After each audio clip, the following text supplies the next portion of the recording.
A safra de boi engrenou de vez, quer dizer, está deslanchando, o tempo está cada vez ficando com clima mais frio, pasto secando, embora tenha chovido bastante essa noite, essa madrugada em várias regiões do Centro-Sul. Vamos dar uma olhada então no boi, é isso mesmo, falei da safra do boi. São Paulo. Douglas Coelho, da Radar Investimento, sócio analista daquela corretora e consultoria, vai nos dar aqui, como sempre, né, Douglas? Seja bem-vindo. Uma visão aí desse mercado com a safra andando. E de cara eu perguntaria para você, Douglas, há alguma chance ou não de algum momento a arroba em São Paulo romper para baixo dos 150, Douglas? Muito boa tarde, Giovanni. Muito boa tarde a todos os amigos do Notícias Agrícolas. É sempre um prazer falar com vocês. Bom, o que a gente tem visto nos últimos dias é um aumento da pressão baixista, não só em São Paulo, né, mas também nas praças vizinhas, principalmente aí Mato Grosso do Sul, Goiás. A gente tem visto um arrefecimento, uma redução dos preços de balcão, né? Cravar um ponto aí, se vai ser abaixo dos 150, se vai ser abaixo dos 152, seria muito categórico. Mas o que a gente pode afirmar é que a gente está apenas ainda no início da desova de animais de safra, né? O frio ele veio com mais intensidade a partir do início dessa semana, final da semana passada. Então, aquele cenário que a gente tinha de retenção de animais bem firme nos primeiros meses, né? Com chuva, com boa intensidade de luz, já não existe mais. Paralelamente a isso, a gente tem alguma dificuldade de escoamento de carne no mercado interno também. Uhum. Esse é um cenário clássico, né, Douglas? Não tem como escapar dele. Estamos aí vivendo uma safra. Para algumas outras pessoas, na verdade, essa desova de safra já começou, já em abril, teve um refresquinho já na primeira quinzena de maio, mas agora ela vai deslanchar e provavelmente deve seguir assim até final de junho, no mínimo, né, Douglas? Exato, né? Não é um movimento instantâneo, né? Que acontece de uma vez, geralmente paulatinamente acontece, gradativamente, né? Então é esperado sim que esse movimento continue nos próximos dias aí. Perfeito. Douglas, na média que vocês relataram ontem, que a Radar relatou, média paulista 151, né? Naturalmente que há negócios acima, negócios até mesmo abaixo, mas 151 balcão, boi comum, você acredita que hoje emagreceu um pouquinho mais, Douglas? Ontem era 151,75, hoje pode ficar ao redor de 151,50 ou até 151, sim. Acho que a pressão é contínua. Boa parte dos frigoríficos possuem escalas aí mais ou menos para o dia 5, dia 6, que é meados da próxima semana, quarta e quinta-feira. Então não há necessidade de ofertar preços mais firmes, preços maiores nesse momento, o que limita um pouco a recuperação em curtíssimo prazo. E Douglas, a gente olha também, já está verificando, e você com certeza muito mais que nós aqui, já que vocês conversam com pecuaristas o tempo todo, até mesmo o chamado boi China, né, Douglas? Aí ele já, ainda que a demanda, as exportações seguem firme, ele também já perdeu um pouquinho, né, Douglas? A premiação mantém, mas o preço cheio cai, né? A necessidade, né? Aquela euforia que a gente via há 3 semanas, há 4 semanas, realmente está um pouco mais calma. Isso reflete no mercado como um todo, né? Até nos animais para as exportações também existe essa paridade. Mas quando a gente olha para o volume exportado, né, e para o apetite, mesmo que o preço tenha tido um ligeiro recuo, o apetite continua relativamente forte, né? Para bovinos, se o ritmo das exportações desde o primeiro dia de maio até o último domingo fosse mantido, a gente teria algo ao redor de 120 mil toneladas. Isso é 9,9% a mais, né, que a gente viu no mês anterior e 33% acima em relação ao mesmo ano de 2018. Para suínos também, né, já que a gente está falando da China, tem todo o contexto por trás da peste suína que a gente havia comentado, o ritmo continua bastante forte, né? Se o ritmo fosse mantido também no mês, seria exportado ao redor de 19% a mais mês contra mês, né, em relação a abril, e 48,3% em relação a maio de 2018, que são volumes fortes, né? Ou seja, mesmo com o preço agora acalmando um pouco com essa entrada com essa desova de animais de safra, né? O apetite externo continua ávido. É verdade, quer dizer, as exportações continuam firmes, mas chegando mais animais, a tendência é sempre perder um pouquinho mesmo, né, Douglas? Não tem como escapar. Douglas, você falou dos suínos, né? A gente está vendo aí alguns comentários, especialmente de dona de casa, gente que frequenta supermercado com bastante frequência, já o preço do suíno no balcão já um pouco mais caro, né? Quer dizer, ao mesmo tempo, o consumo em geral lento, né? E que a carne bovina é o que mais sofre o impacto quando o consumidor está com problema de caixa.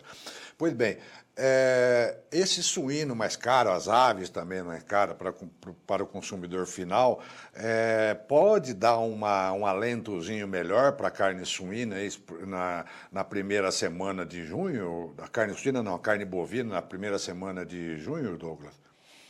Sim, acho que esse movimento das proteínas alternativas do frango suíno, esse movimento já acontece já há algumas semanas, há 4 a 5 semanas, né? A competitividade da carne bovina em relação a essas proteínas melhorou. Isso é fato. A carne bovina consegue ser um pouco mais competitiva porque a distância de preços, né, da carne bovina para a carne suína e de aves, ela diminuiu. Mas a gente tem que sempre colocar, né, que a carne bovina, querendo ou não, é relativamente um pouco mais cara, né? Em momentos que a disponibilidade de caixa, né, do consumidor final, de renda da população está mais apertada, ele migra para proteínas mais baratas. Mas sim, isso pode ser um fator positivo, sim, olhando para o mercado interno, se essa tendência continuar nos próximos meses. É a tal história, né, Douglas? Com o mercado interno lento, os agentes é bom olhar em todas as possibilidades. Qualquer janela aí pode ser útil para definir estratégias de negócios aí, principalmente quem ainda tem quem ainda tem um pouquinho mais de pasto, quem tem com capacidade ainda para suplementar um pouco mais os animais e segurar um pouco. Então, naturalmente, que é melhor olhar todas essas possíveis janelas aí, né, Douglas? Exatamente, exatamente. Em relação à oferta, a gente tem um cenário que não é tão dinâmico assim quanto para a demanda, né? Mas para a demanda, com certeza, é bom ficar atento dia a dia, semana a semana. A gente tem exportações que são pilares aí bem fortes para o segundo semestre. A própria dinâmica do frango e do suíno, ela é muito rápida, é muito fácil de ser ajustada, né? O frango tem um ciclo muito curto, o suíno, apesar de ser um pouco maior do que o frango, é curto também, né? Ou seja, é bom ficar de olho nesses fatores, é bem importante. Exato. Douglas, e falando ainda em início de mês, né? Falando de a relação pagamento com consumo, nós vimos nos últimos meses um efeito quase nulo, se não nulo, em alguns desses meses atrás aí. Inclusive o maio, que pegou-se aí na mesma semana em pagamento, o domingo, Dia das Mães, que costumava também ser um domingo onde a população consumia mais, né? E nesse mesmo período, simultaneamente, as escalas estavam longas, os frigoríficos não saíram comprando, enfim. E ainda tivemos o feriado dia 1º. Pois bem, dá para apostar um pouco no início de junho, ou é algo também que o mercado já não está mais olhando isso como possibilidade de ganho, hein?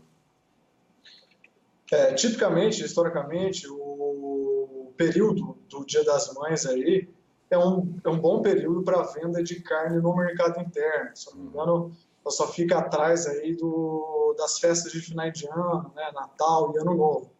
E justamente nessa época, a margem do frigorífico, quando a gente fala margem, quero dizer o diferencial entre o preço da carcaça e o preço do boi. O spread, né? Isso, exatamente. Tava bem interessante, né? Ele subiu bastante, estava bem atrativo. Se a gente for olhar aí desde meados de abril até o dia 10 de maio, foi bem acima da média, né? Ele se comportou bem acima da média. Mas agora ele tem recuado um pouco, né? A gente teve um recuo da carne no atacado nessa semana, na semana anterior. preço saindo ao redor de 10,10 para 9,90, 9,95. O boi também recuou, né, apesar de ter recuado pouco, então essa margem ela ficou um pouco mais estreita, né? Aquela margem que a gente comentou entre abril e maio ela era muito boa, né? Mas agora ela teve um ligeiro recuo. É possível pensar que os frigoríficos vão tentar, sim, proteger um pouco dessa situação, né? Ou seja, vão manter a pressão no preço do boi, né? E que com essa carne relativamente mais barata, fique ainda um cenário de preços comportados nessa virada. A gente viu um movimento bem forte aí em abril e maio, mas agora um movimento mais tímido, mais comportado. Então, para junho, a gente não tem tanta expectativa que haja uma correção, né, uma movimentação mais forte de preços para a carne, como a gente via no início de maio.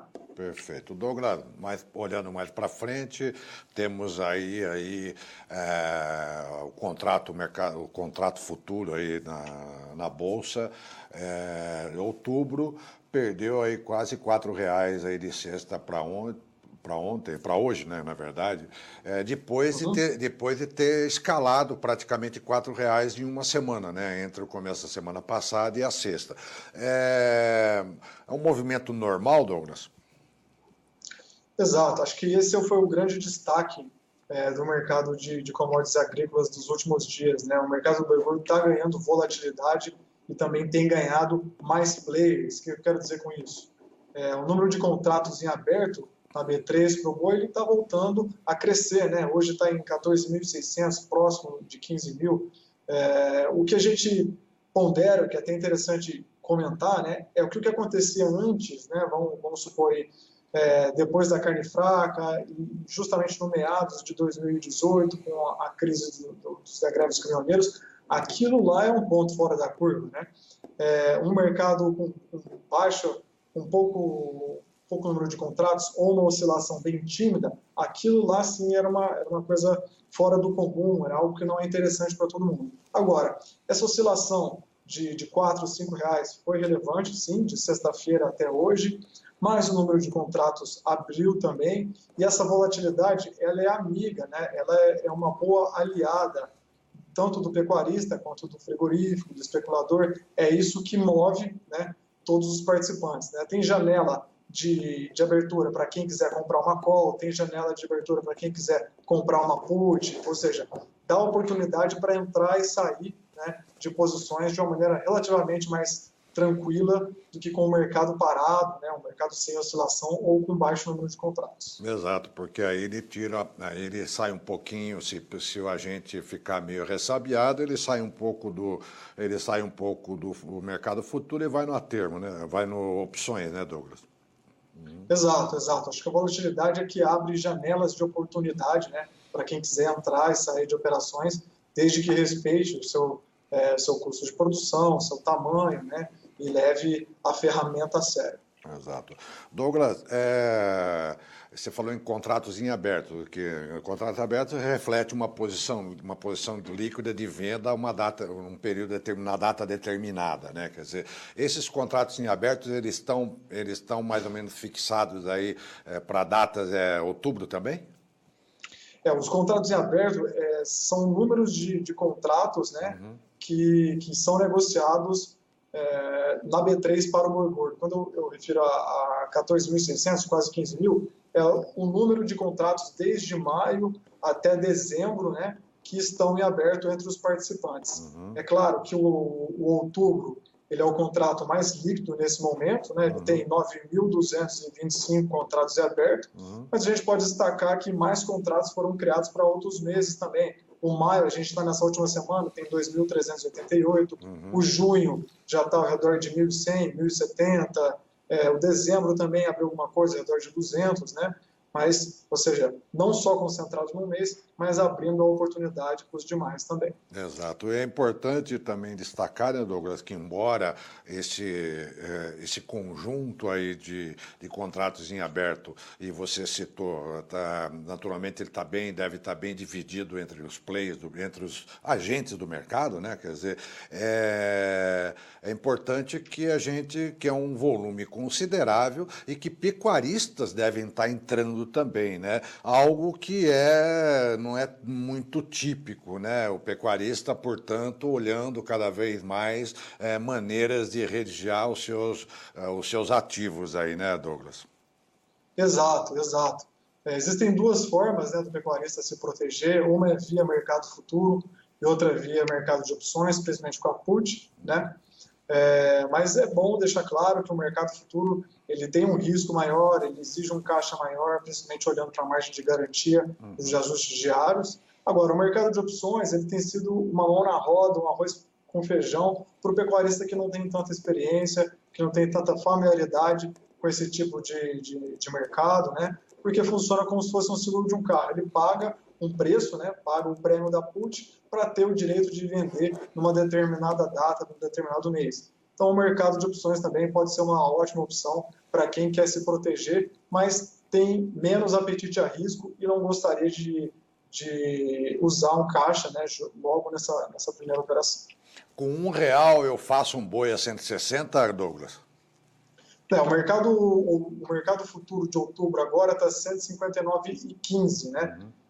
Comprar uma put acima do mercado futuro não seria viável economicamente. Agora, o que a gente sempre orienta, né, os nossos parceiros, os nossos clientes, é gastar ao redor de R$ 1 até R$ 1,50 mesmo para se proteger, porque é um valor que dentro do todo, né, dentro da parcela do custo com o seguro, até comparada com o valor da arroba, é pequeno, né? Então, para o molho não ficar mais caro que o peixe, o ideal é sempre gastar um valor aí ao redor de R$ 1, R$ 1,50, preço que pode ser palatável para o pecuarista. Mas é claro, há todas as maneiras de fazer, se quiser se proteger 160, 158, 157, é possível fazer, isso depende de quanto o pecuarista está disposto a gastar na operação, né?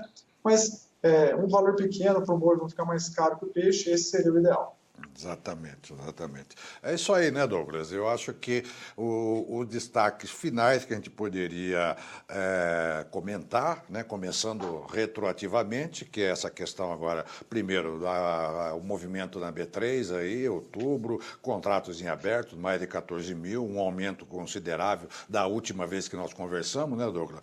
E também uma boa migração, uma boa procura aí pelo mercado de opção, né? Ou seja, comprar uma put, uma call, como você falou, que é o arroz com feijão do mercado. E o segundo destaque é aquilo mesmo que também quem está na porteira dentro está vendo, né? A tendência é de a mercado físico perder um pouco cada vez mais de força aí. Se vai baixar dos 150 a gente não sabe, mas a tendência diz que sim, né, Douglas?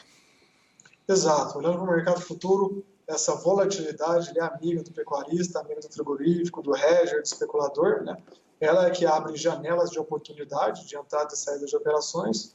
E olhando para o mercado físico, a gente está em plena desova de safra, né? O frio realmente chegou nos últimos dias. Pode ter, sim, alguma desova de animais de pasto, né? As escalas estão relativamente confortáveis, mas esse é um mercado diário, né?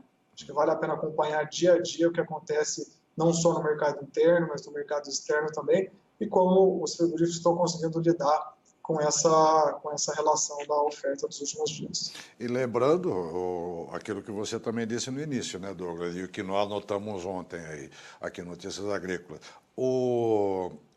algumas praças importantes estavam com relativa estabilidade e agora também saíram dessa estabilidade, né, Douglas? Provavelmente, né, mesmo algumas regiões do Centro-Oeste e Sudeste, como Minas Gerais, por exemplo, já também com dificuldade de manter pastagem, né, Douglas? Perfeito. O boi de pasto, né, o grosso do boi de pasto, ele não está concentrado em São Paulo. É muito bom a gente ficar atento aí a regiões de Mato Grosso, Goiás, Mato Grosso do Sul, Pará, Rondônia, né? Isso é sempre importante monitorar para entender a dinâmica como um todo. Exatamente. Douglas Coelho, sócio da Radar Investimento. Douglas, forte abraço. Eu que agradeço a oportunidade. Um abração. Até mais. Conte com a gente. Digo... A Radar Investimento, que acabou de falar com a gente aqui, já vendo que do 151,75 na média de São Paulo, arroba nesta terça-feira. Hoje, quarta, já pode ser que termine aí com 25 centavos a menos, ou até um pouco mais, até mesmo 75 centavos a menos.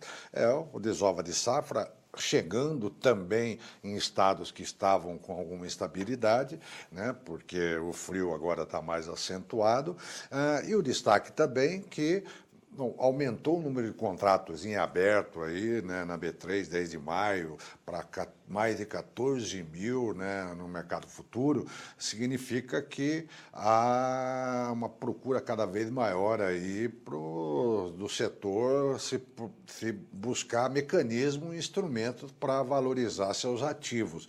E embora o outubro tenha caído, significa que essa volatilidade permite também que parte desses agentes olhem também o mercado de opções, né? Comprando uma put, uma call, enfim. É o mercado boi gordo aqui, sempre movimentado no Notícias Agrícolas. Vamos aproveitar agora e dar uma olhada na B3, a gente estava falando dela, o maio caiu a 151,70, com menos 0,20. O junho a 151,20, também perdendo 0,20%. O julho a 153 cravados, subindo 0,07%. E o agosto a 156, subindo 0,26. O outubro não está aqui na tela, mas eu vou dizer novamente, como o Douglas da Radar nos disse, 159, perdeu R$4 de sexta para agora. É o Notícias Agrícolas ficando por aqui, agradecendo a sua audiência e fique com a gente, voltamos em instantes. Obrigado.